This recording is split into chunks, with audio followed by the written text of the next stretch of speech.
Kinabukasan ay pinapili sila Rokugo sa mga magiging miyembro ng kanilang unit.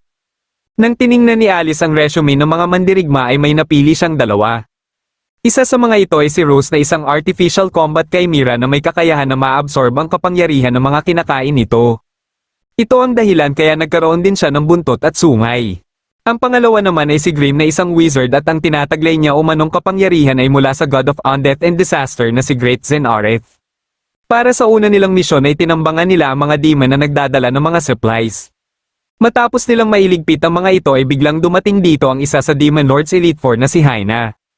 Walang tigil nitong inatake si Rokugo at nang tumulong na ang alaga nitong Griffin ay dito na din kumilos si Alice.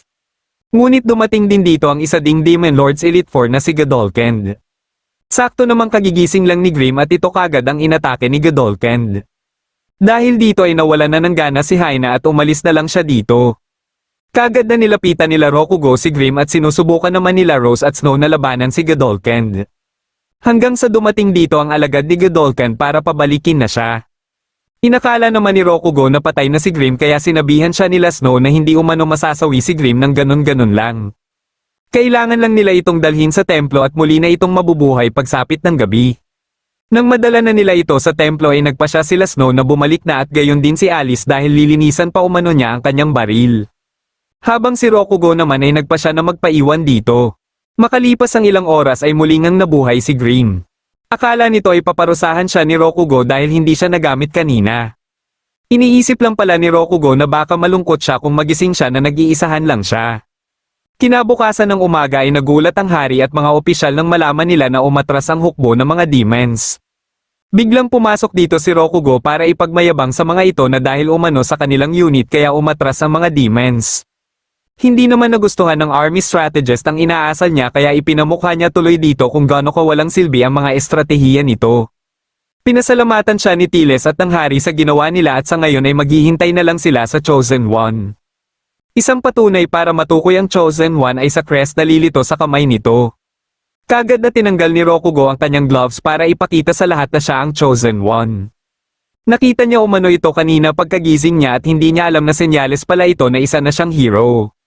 Ngunit ayon kay Tiles ay kagat umano ito ng Spakagovitula na may nakamamatay na lason.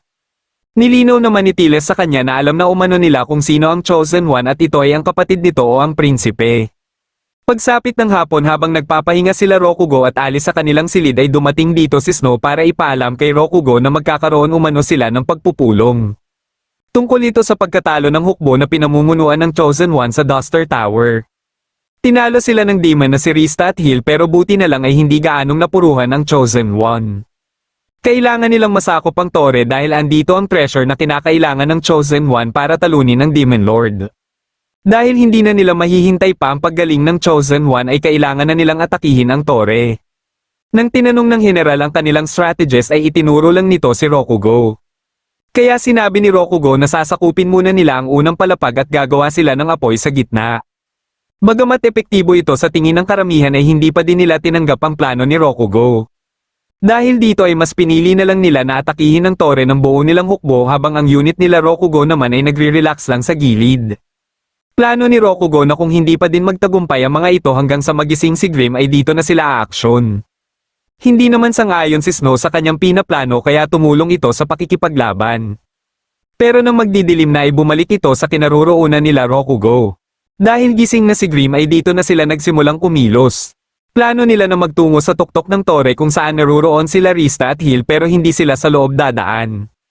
Nang nasa kalagitnaan na sila ay dito na nagsimulang manghina ang katawan ni Snow dahil sa epekto ng kanyang pakikipaglaban kanina. Buti na lang ay nahawakan siya ni Rokugo pagkabitaw niya. Makalipas ang ilang minuto ay nakarating na sila sa tuktok ng tore. Habang nag-uusap sila Rista at Hill ay sinipa ni Rokugo si Rista. Sinabihan ni Rokugo ang iba na babatuhin nila si Rista kung susubukan ni Hill na atakihin sila. Dahil ayaw ni Hill na masaktan si Rista ay siya na lang ang pinagbabato nila Rokugo. Kaya nang makaakyat na si Rista ay nakahandusay na ito. Sa kagustuhan ni Rista na mailigtas ang buhay ni Hill ay umalis na lang sila ng tore. Dahil sa kanilang tagumpay ay binigyan na sila Rokugo at Alice ng unang bayad nila bilang mga miyembro ng Royal Knights. Kinabukasan ay ipinatawag siya ng general dahil sa bagong misyon na ipapagawa sa kanya. Ayon dito na ang treasure umano na nakuha nila sa tore ay nagbigay daan sa Heroes Party para matunton ang kastilyo ng Demon Lord. Pero patuloy naman sa pag-atake ang hukbo ni Haina kaya naatasan siya na harapin ito pati na din ang iba pang miyembro ng Elite Four. Gayunpaman ay alam niya na estratehiya lang ito ng strategist at may hinala siya na may binabalak na naman itong hindi maganda sa kanya. Kagad nilang tinipon ang kanilang hukbo para harapin ang hukbo ni Haina. Napansin nila na humiwalay si Haina sa kanyang hukbo kaya nagboluntaryo kagad ang ibang kapitan na sila na lang umano ang haharap sa mga orcs at ogres. Dahil dito ay naiwan ang unit nila Rokugo para harapin sila Haina at ang golem. Nagpasya si Snow na siya ang lalaban kay Haina at nagboluntaryo naman si Rose na siya na lang umano ang haharap sa Griffin dahil gusto niyang makakagat dito. Dahil si Alice ang gigising kay Grim ay wala nang nagawa pa si Rokugo kundi harapin ang golem. Sinubukan itong atakihin ni Rokugo pero hindi umuubra dito ang kanyang sandata. Katapos niya itong sipain ay dito na ito gumanti sa kanya. Dahil dito ay nagpasya na siya na i-release ang safety sa kanyang suit. Sa pamamagitan nito ay lumakas siya ng sobra at dali-dali namang kumilo si Alice para lagyan ng bomba ang golem. Pagkahagis niya dito ay kagad itong pinasabog ni Alice. Ngunit ang problema ay mayroon 3 minutong cooldown ang kanyang suit kaya 3 minuto siyang hindi muna makakagalaw. Nang magising si Grim ay inatasan niya ang mga ito na protektahan muna siya sa loob ng 3 minuto. Sakto namang katatapos lang talunin ni Haina si Snow kaya lumapit ito kagad kina Rokugo. Pagka-atake nito ay nagawa itong mapigilan ni Rose. Tinunaw lang pala ni Haina ang espada ni Snow kaya nagmakaawa ito kay Rokugo na ipaghiganti ang kanyang espada. Nang aatake na sana muli si Haina ay dito na ginamit ni Grim ang kanyang kapangyarihan. Dahil nakumpleto na ang cooldown sa suit ni Rokugo ay nakagalaw na ulit siya. Sinubukan ni Haina na i-recruit si Rokugo at makakasama niya umano ang mga succubus. Ngunit bigla siyang inatake ni Snow at natamaan nito ang maliit na bato sa kanyang kamay. Dito na siya nabahala at ayon kay Grim ay isa umano itong Magi Sight. Kaya nalaman nila na ito pala ang ginagamit ni Haina para magkaroon siya ng malakas na kapangyarihan. At dahil wala na ito sa kanya ay parang ordinaryong demon na lang siya ngayon. Kaya napilitan na lang siya na umatras dahilan para makuha nila Rokugo ang panalo. Kinagabihan ay ipinagdiwang ng kaharian ang kanilang pagkapanalo. Uminom ng marami si Rokugo dahilan para malasing siya kaya si Snow na ang naghatid sa kanya sa kanilang silid. Bago umalis si Snow ay humirit pa siya ng kiss pero hindi siya pinagbigyan. Sa inis ni Snow ay parang gusto niya nang iligpit na si Rokugo. Narinig ng strategist ang kanyang sinabi at naiintindihan umano siya nito. Gusto nito na humanap umano siya ng pruweba na isang espiya sila Rokugo. Pag nagawa niya umano ito ay posibleng makabalik siya uli sa Royal Knights. Binigyan siya ng mga ginto na ihahatid kunwari kina Rokugo bilang bonus umano nila. Gayunpaman ay naalala niya ang mga sinabi ni Rokugo tungkol sa kanilang strategist. Maliban dito ay naalala din niya ang mga naging sakripisyo nila Rokugo para sa kanilang kaharian. Dahil dito ay nagpasya siya na hindi sundin ang gusto ng strategist. Pagkadating niya sa tapat ng silid nila Rokugo ay saktong narinig niya ang usapan nila Rokugo at Alice tungkol sa orihinal nilang misyon bilang mga espiya. Dahil nakalimutan nilang magpalit ng lengwahe ay naintindihan niya ang mga ito. Hindi niya na binigyan pa ng pagkakataon ng mga ito na magpaliwanag at pinaalis na lang ng kaharian bago pa niya isumbong ang mga ito sa hari. Dahil dito ay bumalik siya sa pagiging commander para palitan ang naiwang posisyon ni Rokugo. Katapos nilang magsanay ay ipinaalam ni Rose sa kanya na may kakaibang kinikilos ang hukbo ng Demon Lord. Ayon sa mga observers umano nila ay posibleng aatake ang mga ito matapos lang ang ilang araw. Nang makahanap na sila Rokugo ng kanilang matutuluyan ay napag-usapan nila ang misyon nila na mag-set up na ng teleporter para makakonekta na sila sa Earth. Dahil kung magawa nila ito ay makakapagpadala na ng reinforcements ang Kasaragi para tuluyan ng sakupin ang mundong kinaroroonan nila. Kampante sila na magiging madali lang ito sa Kasaragi pero nababahala naman si Rokugo kina Snow at sa iba. Biglang naalala ni Alice ang impormasyong nakuha niya tungkol sa muling pagsalakay ng Demon Lord's Army sa kaharian ng Grace. Kahit sinasabi ni Rokugo na hindi niya tutulungan sila Snow ay alam ni Alice na nababahala siya sa mga ito. Kinagabihan ay gumawa siya ng mga kababalaghan sa mga babaeng nakikita niya sa daan para makaipon ng maraming evil points. Naabutan siya dito nila Snow dahilan para mapahinto siya sa kanyang ginagawa. Sinabi niya na naghahanda lang siya sa muling pag-atake ng Demon Lord's Army pero hindi naniniwala sa kanya si Snow. Nang sinaway sila ni Rose ay dito lang niya nalaman na hindi pala sinabi ni Snow dito kung bakit sila umalis. Kinabukasan habang bumibili siya ng pagkain ay pinagtatawanan na siya ng mga tao. Ito pala ay dahil binansagan na siyang zipperman at may mga poster na ding nakakalat sa mga pader. Pagka-uwi niya ay dito na sinabi ni Alice ang plano nila sa paparating na hukbo ng mga demon. Gamit ang naipong evil points niya ay nagpalabas sila ng mga landmines at ito ang ibinaon nila sa posibleng dadaanan ng mga demons. Kinabukasan habang pabalik na sila sa kanilang tinitirahan ay napansin nila na parang may pinag-uusapan ng mga residente. Nang tinanong nila ang isang tindera ay nalaman nila na nawawala pala ang Chosen One. Makalipas ang ilang oras ay may nakalap na balita si Alice sa nangyari sa Chosen One. Nang muntikan na umano nitong matalo ang isa sa Elite Four ay ginamitan ito ng spell na tinatawag na random na nagdahilan para ma-teleport sila pareho sa ibang lugar. Kinagabihan ay binisita sila ni Tiles para ipakita sa kanila ang ginamit nilang parachute. Dahil dito ay naisip ni Tiles na mga espiya sila mula sa ibang bansa. Sa takot ni Rokugo na parusahan sila ay inamin niya na lang ang totoo at humingi ng tawad.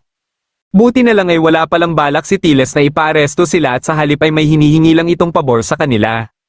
Dahil sa posibleng pag-atake bukas ng mga demons ay nakiusap ito sa kanila na panoorin umano ang huling sandali ng mga mandirigma. Ito ay para maipaalam nila ito sa iba pang kaharian at makapaghanda din ang mga ito.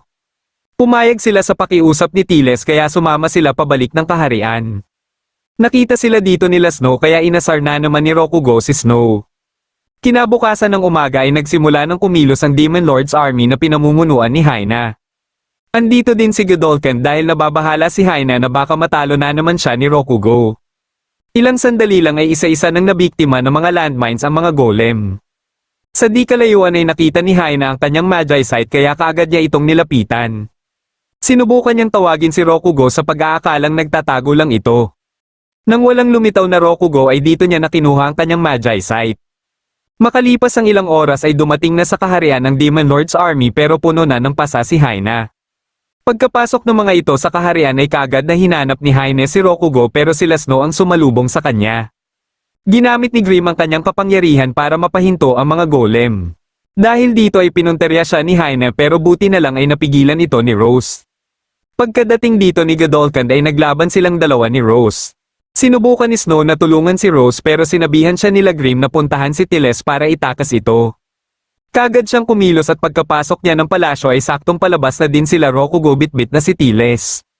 Nakiusap siya kay Rokugo na tulungan niya umano sila Rose at Grim. Ayaw sana siyang pagbigyan ni Rokugo pero dahil sa pagmamakaawa niya ay pumayag na lang si Rokugo. Ang problema ay kulang na pala ang kanilang evil points dahil ginamit ito ni Rokugo kagabi. Para mapunan ng kulang na evil points ay sinabihan siya ni Alice na sapakin muna ang hari. Kagad siyang pinigilan nila Tiles at nagpa siya si Snow na siya na lang umano ang tatanggap ng sapak o kahit ano pa man na hindi niya gusto. Naisip ni Rokugo na halikan na lang ito pero sa huli ay mas pinili niya na hubarin na lang ang underwear nito. Dahil dito ay nakumpleto na ang kinakailangan nilang evil points. Kaya nang ililigpit na sana ni Haina si Grim ay nagulat na lang sila nang biglang may umatake sa mga golem. Gamit ang kakayahan ni Alice ay isa-isang pinunterya ni Rokugo ang mga golem. Mabilis namang kumilos sila Haina at Godolphin para harapin sila kaya dali-dali silang pumasok. Dito na pinalabas ni Rokugo kay Alice ang kanyang Arbalso. Pagka-atake ng mga demon sa kanya ay kumilos din si Snow para tulungan siya. Ilang sandali lang ay napalabas na ni Alice ang Arbalso. Gamit ito ay walang kahirap-hirap lang niyang iniligpit si Godolphin pati ang ibang demons hanggang si Haina na lang ang natira. Sinabihan niya si Haina na magkaroon umano sila ng kasunduan na hindi sila aatake sa isa't isa sa loob ng isang buwan at katapos ay umalis na ito. Dahil dito ay muli na namang nailigtas ni Rokugo ang buong kaharian. Tinanong siya ni Tiles kung gusto pa niyang bumalik sa pagiging Royal Knights pero napagpasyahan na pala nila na babalik na sila sa Earth. Pagkalabas nila ng kaharian ay dito lang niya napagtanto na negative na pala ang kanyang evil points. At kung babalik siya na may negative evil points ay siguradong paparusahan siya.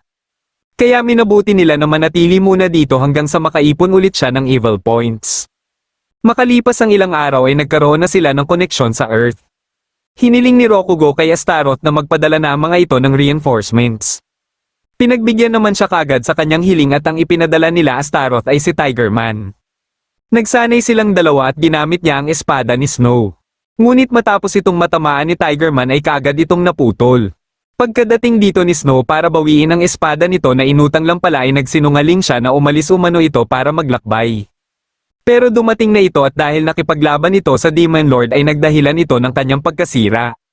Dahil sa reaksyon ni Snow ay nagpa siya si Tigerman na ibigay na lang dito ang kanyang espada. Tuwang-tuwa naman si Snow na kaagad pinuri si Tigerman. Sakto namang umatake din ng mga demons kaya sabik na sabik si Snow na masubukan ng bago niyang espada. Kinagabihan habang ipinagdiriwang nila ang kanilang pagkapanalo ay nakikilala na si Rokugo ng mga chika babes dahil sa parati niyang pagliligtas sa kaharian ng Grace. Pero hindi pa din nakakalimutan ng iba na siya ang kilalang Zipperman. Nabanggit naman ni Alice sa kanya ang kasalukuyan nitong iniimbestigahan. Ito ay tungkol sa mga pagkain dito na posibleng nakakalason sa mga tao sa Earth. Dito lang niya nalaman na karne pala ng orc ang kinakain niya. Kagad niya itong ibinigay kay Rose na kanina pa naglalaway. Makalipas ang ilang minuto ay napag-usapan nila ang ginagawang pagsusuma ni Grimm ng mga undead. Bilang disciple ng science ay hindi kumbinsido si Alice na totoo ito. Hindi din siya naniniwala sa Zen Aret na binabanggit parati ni Grimm. Dahil nainsulto dito si Grimm ay napilitan siyang ipakita kay Alice ang totoong kapangyarihan ng katulad niyang isang archpriest. Lumabas sila at pinasama nila si Rokugo para magsilbing testigo. Ginamit ni Grimm ang tinatago niyang karne para siyang maging sakripisyo. Gamit ito ay may napalabas nga siyang isang ancient evil spirit. Ngunit ang problema ay hindi niya kilala ang kanyang napalabas. Gayunpaman ay hindi pa din naniniwala dito si Alice kaya ginalaw niya ang tela sa pag-aakalang isa lang itong hologram. Dahil pwede umano silang humiling dito ay hiniling ni Alice na paglinisin ito ng kanilang banyo. Dito na ito nag-transform sa totoong anyo nito pero dahil hindi pa din ito magagawa ang hiling ni Alice ay pinaalis na lang nila ito. Kasalukuyan namang namamroblema si Tiles dahil sa kakulangan nila ng tubig. Kaya kinabukasan ng umaga ay paulit-ulit niyang sinubukan ng artifact sa pagbabaka sakali na bibiyayaan sila nito ng ulan. Paulit-ulit niyang sinigaw ang Dick Festival at dahil hindi niya ito ginagawa sa harap ng maraming tao ay hindi ito gumagana. Biglang dumating dito si Rokugo dahil may gusto siyang ipagawa dito. Nabanggit nito na nawawala umano ang hari dahil ayaw nitong sumigaw ng Dick Festival sa harap ng maraming tao. Sa ngayon ay plano niyang ipadala muna si Snow sa kaharian ng Torres para makipagnegosasyon dito na pagbentahan ulit sila ng tubig habang hinahanap pa nila ang hari. Gusto niya na magsilbing escort si Rokugo ni Snow at protektahan ito mula sa Crown Prince ng Torres sakali mang may mangyaring hindi maganda. Dahil kung maaktuhan nila ang Crown Prince na may ginagawang masama kay Snow ay magiging madali na para sa kanila ang pakikipagnegosasyon dito.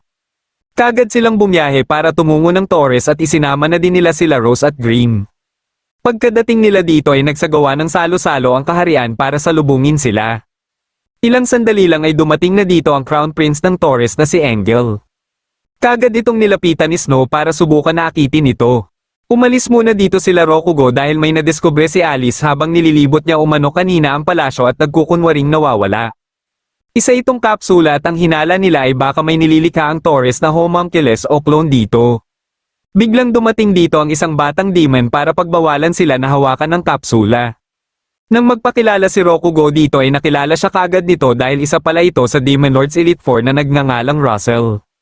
Hinawakan niya ito at dito na din dumating si Haina na kaagad niyang niyakap. Ginawa nila itong hostage at dito na nila napaamin si Russell tungkol sa pagbebenta ni Engel ng mga Waterstones sa mga demons at planong pakikipag-alyansa sa mga ito. Dito na nagkaroon ng pagkakataon si Snow na takutin si Engel at ipamukha dito na parang tinatraidor nito ang mga tao dahil alam naman nilang lahat na nagdeklara ang Demon Lords ng pakikidigma sa mga tao. Dumating dito si Haina at sinabi niya kina Snow na nagpapasalamat sila kay Engel dahil magagawa na nilang matalo ang Sand King. Ito ay dahil ang Ancient Ruins na andito sa Torres ay naglalaman ng ancient weapon na pwedeng makatalo sa Sand King. At kung matalo ang Sand King ay hindi nakakailanganin pa ng mga demon na manakop ng teritoryo. Para makuha ang suporta ng kaharian ng Torres ay parehas na inakit nila Snow at Haina si Engel. Habang nagsasagutan ng mga ito ay may naisip si Rokugo na trick na gusto niyang gawin. Nilapitan niya si Engel para humingi ng pahintulot dito na isagawa ang naisip niyang trick at pumayag naman si Engel. Tumayo siya sa likuran ni Engel at dito niya na ginawa ang naisip niyang kalokohan. Sa sobrang galit ni Engel ay nagdeklara tuloy ito ng pakikidigma sa kaharian ng Grace. Dahil dito ay nagpa siya si Tiles na tanggalin muli bilang commander ng Royal Knights si Snow. Bagamat siguradong matatagalan pa bago magsimulang umatake ang Torres ay problema naman nila ngayon kung saan sila kukuha ng tubig. Iminungkahi ni Snow na gamitin na ang artifact ngunit may naisip na ideya si Tiles. Ito ay ang misteryosong water nut na matatagpuan sa kalagitnaan ng Tessen Desert o sa teritoryo ng Sand King. Bilang parusa ay nagpasya si Tiles na ipadala dito ang buong unit ni Rokugo kasama si Snow para manguha ng water nut. Makalipas ang ilang oras na biyahe ay nakarating na sila dito. Hindi na sila nagsayang pa ng oras at kaagad na nanguha ng mga water nut. Ilang sandali lang ay bigla silang nakaramdam ng pagyanig. Nang tumigil ito ay naisip kaagad nila Rokugo ang paparating na panganib kaya dali-dali silang umalis dito. Dito na din bumangon ng Sand King at parte pala ng katawan nito ang pinagkukuhaan nila ng mga water nut. Nang mapansin sila nito ay mabilis itong kumilos para habulin sila. Kaya sinabihan ni Alice ang lahat na tumalon pagkabigay niya ng hudyat. Matapos niyang iliko ang sasakyan ay dito na sila tumalon. Bagamat nakaligtas sila sa Sand King ay nawala naman sila ng sasakyan kaya naglakad na lang sila pabalik ng kaharian. Dahil sa sobrang init ay napagpasyahan nila na sa gabi na lang sila maglalakad. Lumipas ang 4 na araw ay wala pa din silang makitang bayan. Hanggang sa maisip ni Rokugo na gumawa na ng mga kalokohan para makaipon siya ng maraming evil points. Nang makaipon na siya ng sapat na evil points ay nakapagpalabas na din sila ng sasakyan. Dahil dito ay nagawa na nilang makabalik sa kaharian. Nang makaharap nila Rokugo si Tiles ay binigyan ulit sila ng panibagong misyon matapos nilang mabigo na makakuha ng mga water nuts. Ipinakita sa kanila ang mapa ng ancient ruins na nasa Torres at gusto ni Tiles na pigilan nila sila Haina at Russell na makuha ang pakay nila dito o ang ancient weapon. Iminungkahi naman ni Alice kay Rokugo na agawin na lang umano nila ito. Pagkabalik nila sa kanilang tinitirahan ay nagplano sila para sa nalalapit na pag-atake ng Torres. Habang pinipigilan ng hukbo ng Grace at ni Tigerman ang hukbo ng Torres ay susubukan nilang kunin ang ancient weapon sa ruins dahil kung makuha nila ito ay pwede nila itong gamitin para mapasuko ang Torres. Kinabukasan ay nagsimula na silang bumiyahe papuntang Torres at isinama din nila sila Snow. Pagkadating nila sa ancient ruins ay naabutan nila ang mga orcs na nakabantay sa labas. Ilang sandali lang ay nakita na din nila dito sila Haina at Russell. Plano ni Rokugo na magpapahinga muna sila ngayong gabi at bukas ay susundan nila sila Haina habang hinahanap nila ang ancient weapon. Hahayaan nila ang mga ito na siyang kumalaban sa mga nakabantay at mahulog sa mga patibong. Kung mahanap na ng mga ito ang ancient weapon at siguradong mga pagod na din ang mga ito kaya dito na sila magsisimulang umatake. Kinabukasan ay nagsimula na silang pumasok sa ruins. Habang naglalakad na sila sa loob ay bumungad sa kanila ang mga wasak na mga robot. Ilang sandali lang ay nakita na nila sila Haina at Russell na abala sa pakikipaglaban sa mga bantay. Nagpatuloy lang sila sa pagsunod sa mga ito hanggang sa makarating ang mga ito sa kinaroroonan ng ancient weapon. Nang sinusubukan na sana itong pagganahin ni Russell ay dito na kumilos si Rokugo at sinipa ang betlog nito. Akala ni Rokugo ay nawalan lang ito ng malay ngunit nang nilapitan ito ni Alice ay dito na nila nalaman na hindi na ito humihinga. Buti na lang ay may paraan si Alice at nagawa niya itong may salba. Kagad itong inutusan ni Rokugo na pagganahin ang ancient weapon at turuan sila kung paano ito kontrolin. Sinunod naman siya nito pero hindi nila alam na naisahan lang sila. Dahil dito ay si Russell na mismo ang pumasok sa loob ng ancient weapon at dito niya na ito nakontrol. Sinubukan ni Rokugo na gawing hostage si Haina pero matapos kumpirmahin ni Russell na siya na ang bahala dito ay nag-teleport lang si Haina pabalik sa kastilyo ng Demon Lord. Dito lang napagtanto ni Haina na natanggal pala ni Rokugo ang kanyang bra. Pagka-atake ni Russell ay mabilis na tumakbo sila Rokugo palabas. Ngunit pagkadating nila sa labas ay andito na din pala si Russell. Dahil dito ay nagpasya sila na bumalik muna sa loob. Nag-isip muna sila ng kanilang plano habang si Snow naman ay patuloy lang sa pangunguhan ng mga pwede niyang may benta.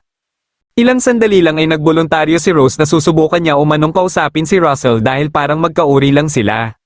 Sa pamamagitan nito ay posibleng malaman din niya kung saan siya galing. Pero nang maramdaman ni Rokugo na nanginginig si Rose ay hindi siya pumayag. Nakaisip naman ng ideya si Alice pero kailangan ni Rokugo na harapin muna si Russell habang inihahanda niya ito. Hindi naman nagdalawang isip si Rokugo na sundin ito at kaagad niyang pinuntahan si Russell. Pagkalabas niya ay naglaban silang dalawa hanggang sa ilabas niya ang mga nakatagong niyang mga sandata. Ginamit niya isa-isa ang mga ito hanggang sa gamitin na din niya ang kanyang arbalso. Pinunterya niya ang paa ng ancient weapon na nagdahilan sa pagbagsak nito. Sinubukan siyang gantihan nito pero nawalan ito ng balanse at sakto itong bumagsak sa kanya. Dahil dito ay nadakip tuloy siya nito pero nagulat na lang si Russell nang may marinig siyang kakaibang boses na nanggagaling mula sa loob ng ruins. Ito pala ay ang Kasaragis Ultra Large Multi-Legged Combat Vehicle o mas kilala sa tawag na Destroyer. Sinubukan pa itong labanan ni Russell pero dahil sa sobrang lakas nito ay mabilis lang siyang natalo. Nang magkamalay si Rokugo ay nakahiga na siya sa kanilang silid. Nalaman niya na lang mula kay Alice ang mga nangyari matapos siyang mawala ng malay. Dinakip naman nila Snow si Russell at tinakot din niya ang hukbo ng Torres gamit ang destroyer kaya napilitan ng mga ito na umatras. Habang si Tigerman naman ay matagumpay na natalo ang ibang hukbo ng mga demons. Dahil natapos naman na nila ang mga misyon na ibinigay sa kanila ni Astaroth ay hihintayin na lang nila ang peace negotiation sa kaharian ng Torres at kay Tiles na nila ito ipapaubaya. Nang maging maayos na ang kanyang pakiramdam ay binisita nila si Russell. Sinubukan nilang makipagnegosasyon dito na gamitin nito ang kanyang kapangyarihan para mabigyan ng tubig ang kaharian. Pero dahil nagmamatigas lang ito ay napilitan na si Rokugo na tawagin si Tigerman. Sa una ay hindi pa nababahala si Russell sa kayang gawin ni Tigerman sa kanya. Ngunit ilang sandali lang ay dito na siya nakaramdam ng takot at napilitan na lang na sundin ang gusto nila Rokugo. Dito na nagtatapos ang huling episode ng Combatants Will Be Dispatched Season 1. Kung nagustuhan mo ang ating kwento ay huwag kakalimutan mag-like at mag-subscribe na din para malalaman mo kagad kung may bago akong video. Maraming salamat sa panonood at shoutout na din kina